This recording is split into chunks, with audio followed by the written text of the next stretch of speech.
Ma'am आपने बुलाया था। अरे हाँ, मैंने तुम्हें बुलाया था। बहुत जल्दी आ गए, क्या बात है? कुछ काम था मैम। काम तो मुझे रोज ही रहते हैं। खैर, तुम ये बताओ तुम इतना लेट क्यों आए हो? वो मैम आपने आज फीस मंगाई थी ना, तो पैसे हो नहीं पाए। अरे यार, तुम्हें कितनी बार बोला है, देखना डेट देखो आज कितनी हो गई है। पूरा 1 महीना हो गया है, लेकिन तुम्हें बिल्कुल भी शर्म नहीं है। अरे भाई, मुझे अपने घर का रेंट देना होता है, खाना खाना होता है। तुम जैसे लोगों की वजह से ना मैं भूखी मर जाऊंगी किसी दिन। मैं हर बार टाइम से देता हूँ, मैं अगली बार भी टाइम से दूंगा। इस बार के लिए मुझे माफ़ कर दीजिए मैडम। देखो ऋषि, मैं तुम्हें हर बार माफ कर देती हूँ, लेकिन तुम मेरे बारे में भी तो सोचो ना। मेरा कौन है तुम्हें पता है ना? मैं इतने बड़े घर में अकेली रहती हूँ। इस घर का रेंट ना पूरे 30,000 रुपये है, और 30,000 रुपये भरना आजकल मेरे लिए बहुत मुश्किल हो गया है। तुम्हें पता है कि पहले जैसी नौकरी नहीं रही है, मेरा काम भी छुटा हुआ है। मैंने सोचा था कि घर पे बैठ के तुम जैसे बच्चों को पढ़ाऊंगी, कुछ ना कुछ फीस के पैसे आएंगे तो मेरा भी खर्चा निकल जाएगा। लेकिन तुम लोग इतना लेट कर देते हो, मैं अपने मकान मालिक को क्या बोलूँ? तुम्हें पता, ये देखो मेरा फोन 10 कॉल आ चुकी है मेरे मकान मालिक की, लेकिन मैं उसको क्या जवाब दूं? अभी भी कॉल पे कॉल करा जा रहा है। मेरे को लगा था कि तुम्हारा टाइम हो गया, तुम आओगे पैसे लेके, तो तुम मुझे पैसे दे दोगे, मैं उसका मुंह बंद कर दूंगी। लेकिन तुम्हारे से तो मैं क्या ही बोलूं। मैडम मैं पूरी कोशिश करूँगा पैसे कहीं से जुगाड़ करने की, लेकिन इस बार मुझे लगता नहीं हो पाएगा, क्योंकि मैं इससे पहले भी बहुत कोशिश कर चुका हूँ। लेकिन मैं अगली बार के लिए पक्का कह रहा हूँ कि मैं टाइम से अपनी फ़ीस दे दूँगा। इस बार के लिए कुछ एडजस्ट कीजिए ना मैम। एक सेकेंड ऋषि, तुम्हारी मम्मा ने तुम्हें फीस दे दी थी, उनका कॉल आया था मेरे पास। तुमने उस फीस का क्या किया तुम बताओगे जरा मुझे, या मैं करूँ तुम्हारे घर पे फोन? नहीं नहीं मैम, मैं बताता हूँ। वो एक्चुअली क्या है ना कि फ़ीस आई थी, मेरे दोस्त की ना बर्थडे पार्टी थी, तो हम मेरे से उसी में वो खर्च हो गए पैसे। वाह ऋषि वाह, मैं क्या बोलूं, मुझे तो ये समझ में नहीं आ रहा। आजकल के बच्चों को पता नहीं क्या हो गया है। तुम जैसे लड़के 15-20 हजार रुपए को ऐसे ही पानी में बहा देते हो अपने ऐश मौज के लिए। अरे भाई, अपने माँ बाप से पूछो कि वो कितनी मेहनत करते, कितना पैसा कमाते हैं।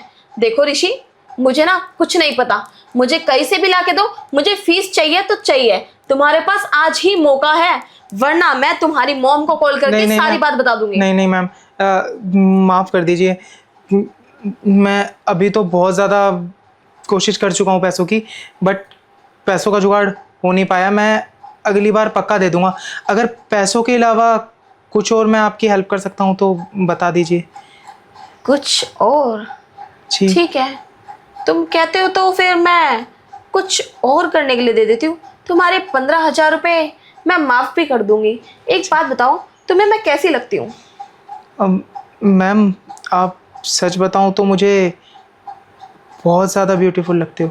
अच्छा, तो तुम्हारा ब्यूटीफुल लगने का तरीका मतलब कुछ अलग नहीं है? तुम मेरे बारे में क्या सोचते हो? मैम वो यहाँ कैसे बताऊँ, कहीं और चलते हैं ना, वहाँ बैठ के मैं आराम से बता पाऊँगा। अच्छा, कहीं और? तो तुम ही बता दो, कहाँ चलूँ मैं तुम्हारे साथ? मैम हॉल में बैठ के बात करते हैं ना, फिर मैं अच्छे से आपको एक्सप्लेन कर पाऊँगा। अच्छा ठीक है, तुम चलो, मैं अभी आती हूँ थोड़ा टचअप करके। जी मैम।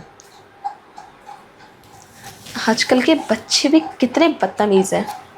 क्या सोचते हैं कि मैडम को इस तरीके से इम्प्रेस करेंगे। कोई बात नहीं, मैं भी काफ़ी टाइम से अकेली हूँ, आज तो हो ही जाए।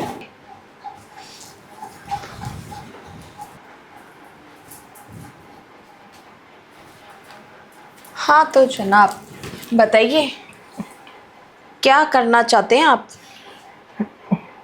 वो मैम, मैं ना, आप ना मुझे बहुत सुंदर लगते हो। आप ऋषि, मुझे पता है मैं सुंदर हूँ और तुम्हें लगती भी होंगे। देखो ऋषि, अगर तुम इतना अनकंफर्टेबल फील होगे ना, तो सीरियसली तुम कुछ नहीं कर पाओगे जैसा मैं सोच रही हूँ। तो प्लीज़ ऋषि, अनकंफर्टेबल होना बंद करो और कंफर्टेबल जोन में आओ। मैम कंफर्टेबल जोन में तो मैं आ जाऊंगा, लेकिन आप मैम हो, और जब आप पढ़ाते हो ना, तो बच्चों को सारे बच्चों को जिस तरीके से आप डांटते हो, मुझे भी ना थोड़ा थोड़ा आपसे डर लगता है। अगर आप मुझे ना डांटो तो मैं कंफर्टेबल भी होने के लिए तैयार हूँ। अरे ऋषि, मैं तुम्हें कहाँ डांटती हूँ? डांटना होता तो मैं तुम्हें कब का नहीं डांट देती। और वैसे भी ये जो सिचुएशन है ना, ये डांटने की नहीं, रोमांस करने की सिचुएशन है। और वैसे भी तुम्हारे फीस कितनी है? 15,000 रुपये ना, तो वो भी तो मुझे माफ़ करनी है। तो तुम टेंशन फ्री हो जाओ और बस जैसे जैसे मैं कहती हूँ, जो जो मैं कहती हूँ वो करो। जी जी मैम, जैसा आप कहें। ये लीजिए, मैं हो गया कंफर्टेबल, आ गया आपके पास। Very good Rishi, nice pant. Thank you ma'am. वो क्या है ना, छोटे भाई ने ज़्यादा फाड़ दी। कोई बात नहीं, ये सब तो चलता रहता है। बाकी तुम्हारी ट्यूशन की क्लास जो है वो 1 घंटे बाद ख़त्म हो जाएगी।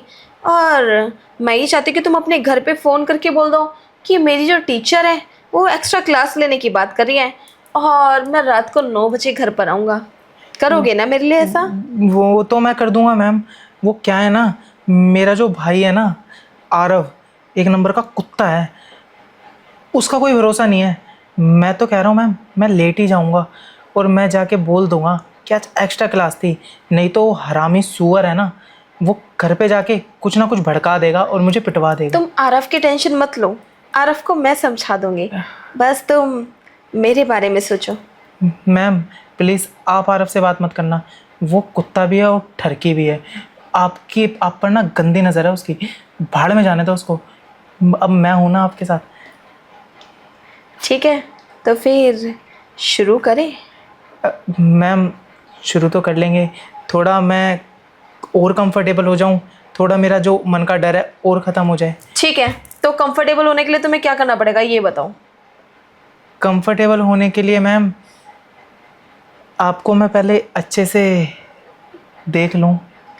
और कितने अच्छे से देखोगी? वो तुम्हारे सामने ही हूँ मैं। क्या है ना, मैं आपकी खूबसूरती अपनी आंखों में भर रहा हूँ ताकि मैं पूरी तरह कंफर्टेबल होके आप जो चाहते हो वो कर सकूं।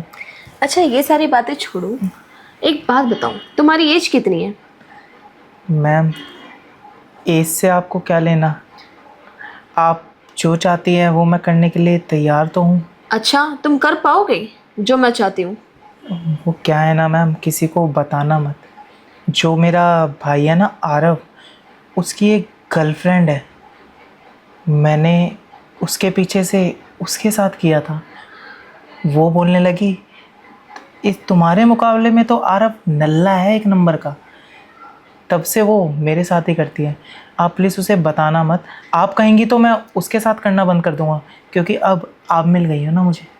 अरे ऋषि, तुम भी कैसी बातें करते हो। खैर, मुझे आरव और आरव की गर्लफ्रेंड से क्या लेना देना, मैं हूं ना तुम्हारे लिए। और वैसे भी जब तक मैं तुम्हारे साथ रहूंगी तुम्हें कुछ भी करने की बिल्कुल भी ज़रूरत नहीं है, समझ गए? हाँ हाँ, वो तो ज़रूरत नहीं है, लेकिन आपके साथ तो मैं सब कुछ कर सकता हूँ ना। देखो ऋषि, मुझे ना नींद आ रही है बहुत तेज, तुम कर रहे हो मुझे बोर, तो कुछ ऐसी बातें करो जिससे। तो मैं आपके लिए क्या कर सकता हूँ मैम, आप जिससे बोर ना हो और आपको नींद ना आए। क्योंकि क्या है ना, नींद तो हल्की हल्की मुझे भी आ रही थी, बट मैं चाहता हूँ हम दोनों साथ में सोएं, लेकिन ऐसे नहीं, थोड़ा थक के। अच्छा, बहुत नोटी हो तुम तो। ठीक है, फिर क्या चाहते हो तुम खुद ही बता दो। मैं चाहता हूँ मैम कि हम जहाँ से आए थे ना वहाँ पे चलें। नहीं तो मैं क्या कह रहा हूँ मैम, कमरे में ना बहुत ऑड लगता है, क्योंकि वहाँ पे मैं ट्यूशन पढ़ता हूँ ना, तो वहाँ पे अजीब लगेगा। इस बार ना मैम, अगर आप बुरा ना माने तो आपने शायद करा ना हो या आपको अजीब लगे सुनने में, जो आपका किचन है ना वो भी बहुत बड़ा है और साफ़ है। हम शुरुआत किचन से करते हैं और ख़त्म बेडरूम पे करते एक हैं। सेकेंड एक सेकेंड, किचन के अंदर हम लोग खाना बनाते हैं, किचन के अंदर ये सब कुछ करना ठीक नहीं रहता, समझ गए? ठीक है मैम, वो इतनी समझ नहीं है ना। अच्छा अच्छा, तो हमारे पास एक ऑप्शन और है, हम आपके बाथरूम में करते हैं। हाँ, ये आइडिया ठीक रहेगा। कितने इंटेलिजेंट हो तुम, इतनी बड़ी प्रॉपर्टी को छोड़ के, सोफा छोड़ के, बेडरूम छोड़ के तुम्हें बाथरूम में जाना, oh my God. Ma'am bathroom में शुरुआत करनी है बस, ख़त्म हम आप जहाँ चाहो वहाँ कर लेंगे, सोफे पे भी या बेड पे। ओके, तो चले फिर बाथरूम में। हाँ मैम, बाथरूम में चल तो लेंगे, लेकिन वो क्या है ना, एक छोटी सी प्रॉब्लम है। तुम्हारी प्रॉब्लम और तुम लेकिन वेकिन बस भी करो ना। अब देखो, मुझसे ना रहा नहीं जाता ऋषि, बहुत हो गया और मैं ना अब ज़्यादा कंट्रोल नहीं कर सकती। Please Rishi, come on. Ma'am अब तो मुझसे भी कंट्रोल नहीं हो रहा, आओ ना चलते हैं। अरे ऋषि, मैं गिर जाऊंगी, मैंने साड़ी कोई पहनी बात हुई नहीं है। मैम, चलो ना।